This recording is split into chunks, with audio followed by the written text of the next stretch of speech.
क्योंकि ब्राह्मण की क्रिया, ब्राह्मण का गमन, ब्राह्मण का उठना बैठना, चलना फिरना, खाना रोना, गाली देना, मारना, प्रताड़ना करना, सब देश के कल्याण के लिए होता है। ब्राह्मण अगर गाली भी देता है तो विश्व के कल्याण के लिए गाली देता है, उसमें उसका अपना कोई कल्याण नहीं होता है।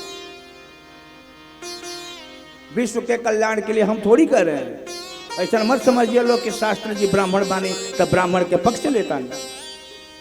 ऐसा मत समझिए लोग, हम भगवान की बात कहते हैं। आप पढ़िए श्रीमद् भागवतम। द्वारिका में अशांति छाई हुई है, गम का माहौल है, चारों तरफ खौफमय वातावरण है।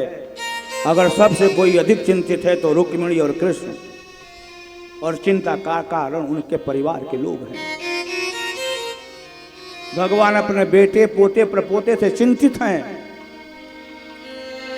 कि मेरे 16,108 रानियों के बेटे प्रपोते अब गलत रास्ते पर जा रहे हैं। हम चले जाएंगे दुनिया को छोड़ करके, देश का कल्याण कैसे होगा।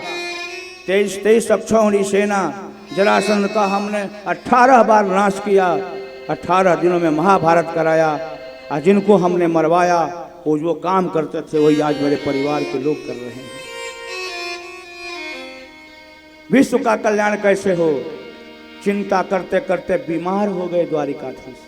नारद जी को बुलाया। नारद जी ने कहा विश्व का कल्याण तो करने के लिए केवल एक ब्राह्मण ही संसार में जन्म लेता है।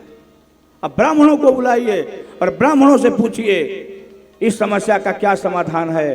तो प्रभास क्षेत्र में भगवान श्री कृष्ण ने ब्राह्मणों को आहूत किया। उसमें मार्कंडी, दुर्वासा, मृकंडी, भरद्वाज, विश्वामित्र, असित, देवल आदि बड़े बड़े महात्मा आए। कृष्ण भगवान ने सबके पैरों को धोया, चरणोदक किया, मस्तक पर जल छिड़कवाया, ब्राह्मणों के चरणों को अपने मस्तक पर रखवाया। अरे ब्राह्मण के चरण जब मस्तक पर पड़ जाते हैं तो ब्रह्मा का लिखा हुआ कुअंक भी मिट जाता है। मेटत कठिन कुअंक भाल के। ब्राह्मण प्रसन्न हो गए। ब्राह्मण ने कहा द्वारिकाधीश तुम्हारी चिंता क्या है। बोले हमारी चिंता हमारे बेटे हैं, हमारे पोते हैं, हमारे परिवार के लोग हैं। देश का कल्याण कैसे होगा। बोले हम अभिशाप देकर जला देंगे, मर जाएंगे, सब देश का कल्याण हो जाएगा। जब तुम्हारा सुदर्शन चक्र काम नहीं कर रहा है, शंकर का त्रिशूल जवाब ही दे दिया कि हम जदुवंशियों को नहीं मारेंगे, ब्रह्मा के कमंडलू का जल निकल ही नहीं रहा है। ये भी कथा बता दूं, ये भी सुन लीजिए। जब जदुवंशी उद्धत उदंड जैसे हो गए तो ब्रह्मा जी को बुलाया गया कि आप अपने कमंडलू के जल से इन जदुवंशियों का समाधान कीजिए। तो ब्रह्मा के कमंडलू का जल गिरता ही नहीं, निकल ही नहीं रहा। कह रहा है हम में सामर्थ्य नहीं है। बोले क्यों कि जितने जदुवंशी हैं सब में नारायण दिख रहे हैं, नारायण। तब शंकर जी को बुलाया गया। आप संहार के देवता हैं, आप अपने त्रिशूल से जदुवंशियों का समाधान कीजिए। त्रिशूल चल ही नहीं रहा है। बोल रहा है कि हम जब आगे बढ़ते हैं मारने के लिए तो सब में नारायण दिखते हैं। तो भगवान ने कहा सुदर्शन चक्र आओ।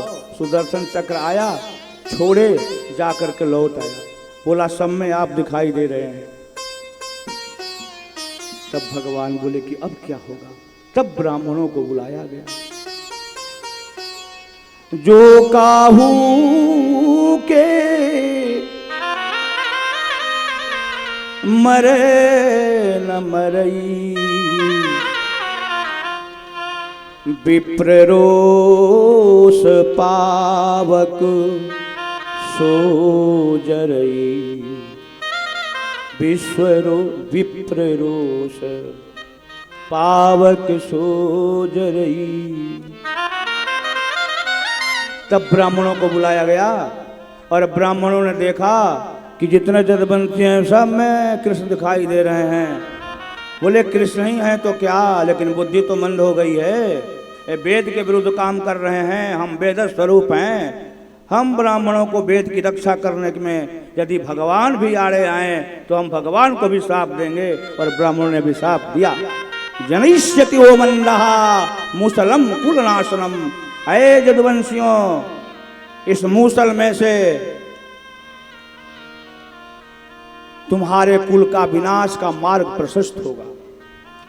और ब्राह्मणों के अभिशाप से 56 करोड़ जदुवंशियों का गाजल मूली के तरह सलाद बन गया। तो विश्व रक्षा में तो ब्राह्मण ही समर्थ है।